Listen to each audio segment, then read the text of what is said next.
The first Elation character to be released, Yao Guang, is mainly an Elation support, which thankfully makes it pretty easy to learn to build her. Other than building Yao Guang, I'll be going over how her kit works, team building, Eidolons, and so on, so let's get right into it. Like I said, Yao Guang's role is mainly as a support. Her skill increases the entire team's Elation by 20% of her own, including herself.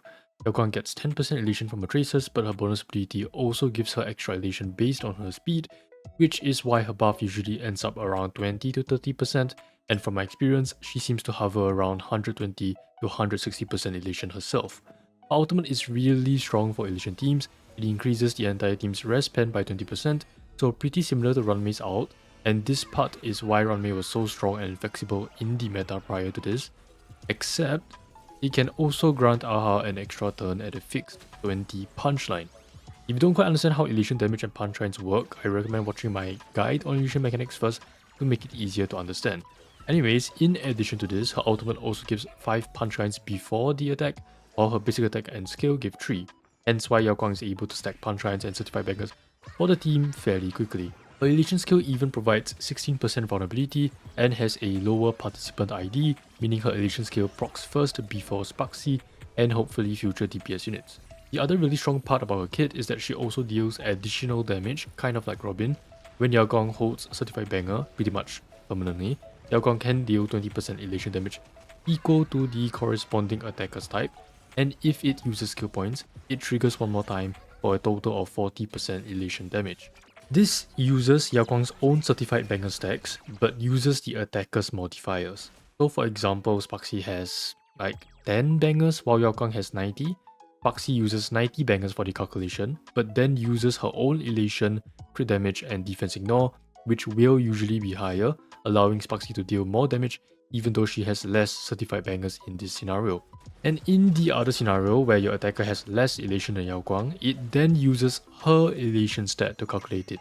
This is why Yao Guang still does decent damage even with non-elation units like Archer.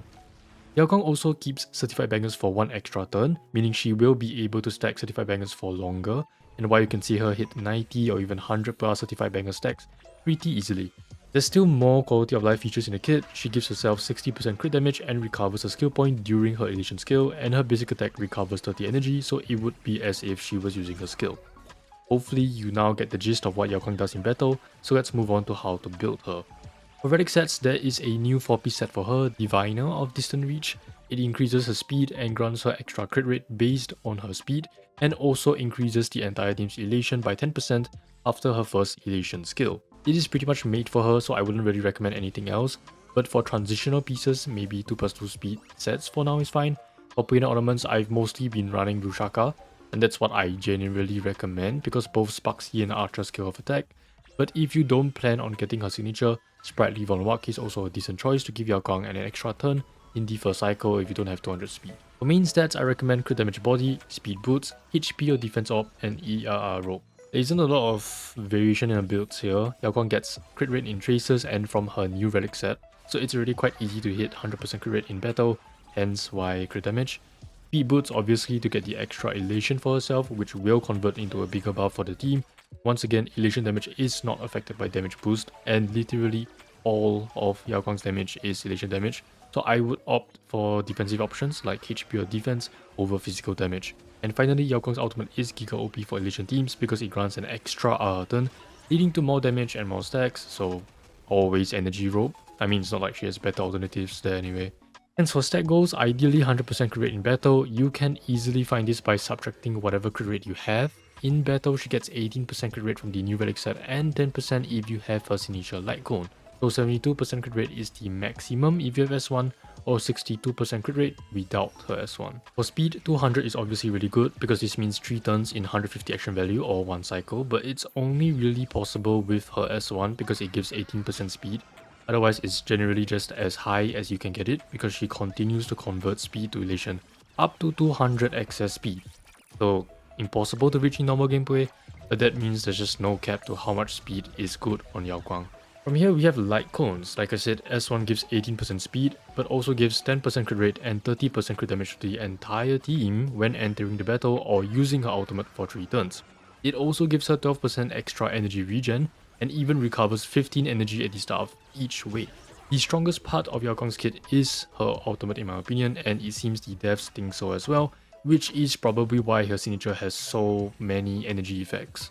Sidetracking a little bit, but energy rotations for Yao Guang right now is a bit awkward. Even with S1, it's not like it guarantees her ultimate by a certain amount of turns, but in general does provide an extra ultimate over other light cones in 4 to 5 turns. If you get good RNG, Mashi Shrumi's Adventures, sounds like you're taking a trip or something, can perform pretty well. Free 20% elation for Yaoguang, which again will be converted to extra buffs for the entire team, and also applies an elation vulnerability of 10%. This is a light icon you can buy from the Memory of Chaos shop by the way, so it's the best free-to-play alternative for her right now. There is another 4-star light cone, today's Good Luck, which is a better pass light cone. It increases the wearer's crit rate and elation whenever the wearer uses the elation skill, stacking twice. At S3, this performs better than the Mushroom light cone, but not by a huge margin, so...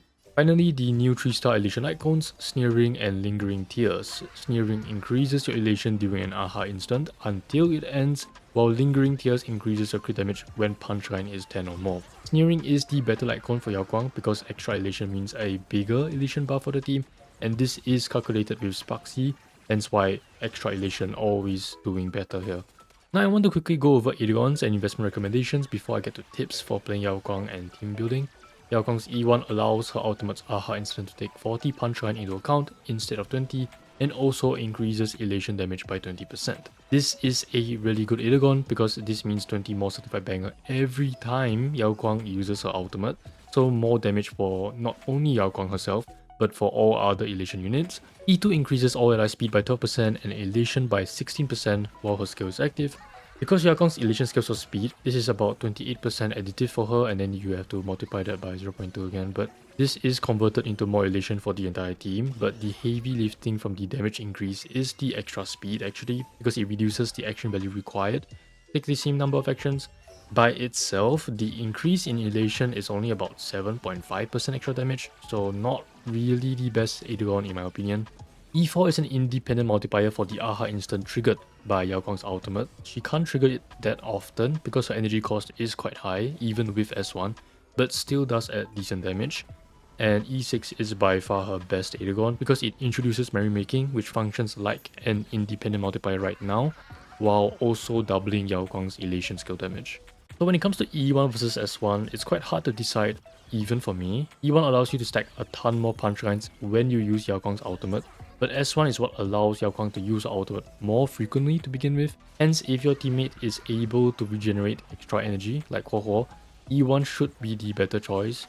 Otherwise, I actually prefer S1 for the consistency, but at the end of the day, both should still do really good. Now for team building, Yaoguang obviously wants to be played with elation units and should have a very comfortable slot in Sparxie teams once she releases, so I will talk more about those teams then. But for now, works great with Archer, especially with the Sparkle buff, and should technically do decent with Dunheng IL, but it's kinda bad right now. If you're running a second support, you want to look for supports that usually have rest ban or defense reduction, vulnerability, which is why most Nihility units right now, plus 3B because she's just kinda broken.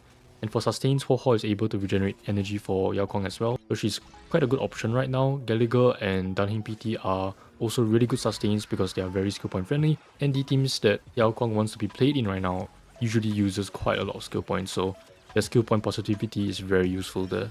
Since we are so new to elation mechanics, I wanted to include a little tip that can help you use Yaoguang more effectively. The only real skill expression from Yaoguang is managing the duration of your buffs or certified bangers. Once again, certified bangers you gain from punch lines are turn-based. This means extending the duration of certified bangers is very important since it will help you deal more damage. For example, if I have Yaoguang's ultimate and you advance Sparxie with Sparkle, you should wait until Sparxie locks in a turn before using Yaoguang's ultimate. Because if you use Yaoguang's ultimate before Sparxie locks in a turn, Sparxie will actually lose 1 turn on the certified banger duration immediately after her action, which will result in less damage down the line. This doesn't just apply to Sparxie but to elation units in general, by the way. That is pretty much it for my Yaoguang guide. Hopefully it helped you, and thanks for watching. See ya.